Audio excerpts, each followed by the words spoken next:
Invitați speciali în spectacol au fost diplomații. Zeci de mașini oficiale ale corpului diplomatic au fost aliniate în fața sălii Romexpo. Din ele au coborât pe rând ambasadorii și reprezentanții oficiali din toată lumea. I'm from Chile. I'm the ambassador of Chile. Love Romania. Yes, of course I love Romania. First time at Cirque du Soleil show. No, I have seen it 3 times. I've seen in Chile, in Vancouver, and in Budapest. Where are you from? From Argentina.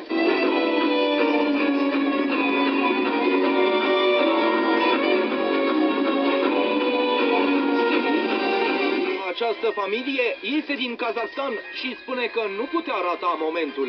Live in Romania? About 1 month we're living in Romania. And how is it? Nice? Very nice. The people are very nice and the cities and the country is very nice. We feel comfortable here.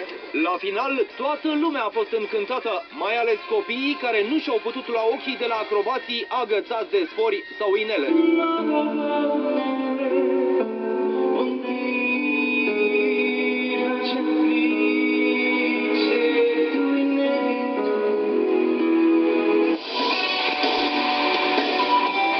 Ți-a plăcut? Mult. Ce ți-a plăcut cel mai mult? Pe balansul. Like it? Yes. Da, a fost super, da. A fost absolut super. L-am mai văzut de 2 ori la Londra. It's a marvelous spectacle. I love it.